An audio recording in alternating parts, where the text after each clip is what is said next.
美国要求中国帮助解决乌克兰危机，中国能不能出手？恐怕中国出手的结果会让美国更难受。各位网友，大家好，我是罗小飞。最近呢，美国又一次提出了要中国在乌克兰问题上选边站。这次呢，是美国财长耶伦说的，说中国必须采取行动结束俄罗斯在乌克兰的军事行动。否则可能会影响中国的国际地位。我们以前说过耶伦这个人，其实这不是一个在中美问题上很激进的，而是一个比较务实的一个人。他今天说出这样的话，让国际社会都很吃惊。一方面呢，体现了美国政府在打击俄罗斯经济方面的决心；另一方面呢，也体现了美国政府对打击能否奏效的焦虑。不过，如果美国政府从来不说什么吓唬人的话，从来不考虑对中国进行制裁，只是说希望中国帮忙实现乌克兰的和平，那确实也符合中国的一贯政策嘛。其实中国外交部早就讲过，我们尊重乌克兰的领土主权完整，不容忍任何违反联合国宪章精神的行为。注意，是任何，不单单是指其中一方。我们也支持一切有利于实现和平的努力。既然我们说了是一切，那就是不排斥任何一方努力。那么如果你美国非要中国采取行动，那中国倒可以去支持，就怕我们支持之后，你美国会更不满意。首先，我们要支持是有前提的，恢复和平原则是尊重联合国宪章，维护乌克兰领土主权完整，这一点各国不用担心。但是还有一个重要前提，就是维护俄罗斯的合理安全需求。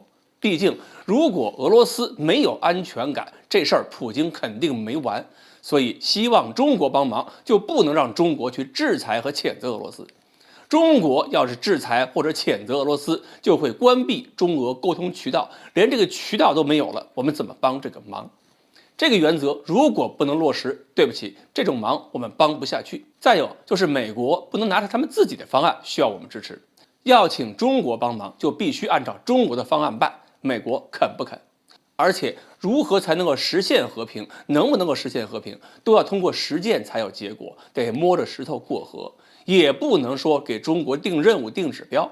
中国对俄罗斯没有那么大影响力，人家普京不会听我们指挥，所以只要中国有行动，不管成功与否，美国都不能指责中国。这个原则，美国肯不肯接受？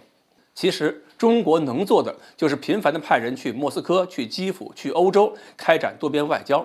我们也可以用类似奥地利的做法，去莫斯科和普京开闭门会谈。如果回头告诉美国和全世界，经过激烈紧张的交谈，双方立场差距较大，没有说服俄罗斯，你美国是不是还会说三道四，还会想着连带制裁中国？那么就算谈成了，美国是不是还会继续在台湾兴风作浪？所以，中国何时出手，如何出手，要考虑中国自己的利益，考虑各国人民的利益，根本不允许被任何人所驱使。而且，美国现在指责中国购买俄罗斯能源，但是欧盟也在想购买俄罗斯能源，印度也在买，中国为什么不可以？而且，中国为了表达跟俄罗斯谈判促谈的诚意，为了解决俄罗斯的后顾之忧，继续增加购买俄罗斯能源，避免俄罗斯走入死胡同，这才是有利于实现俄乌之间的和平。然后，我们还可以按照市价把能源卖给欧洲，一举多得，大家都有好处。中国这么努力，你美国凭什么不满意？其实呢，中国在欧洲不是没有利益，我们需要推动“一带一路”建设，那么途中每一个相关的国家都对我们非常重要，即使有意见分歧，我们也需要在和平环境中和各国一起寻找发展机遇。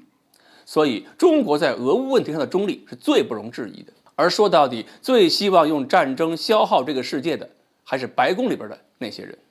好，关于中国能不能够出手帮助俄乌解决问题，今天呢我们就聊到这里，欢迎大家继续关注我们的栏目，我们下期再谈。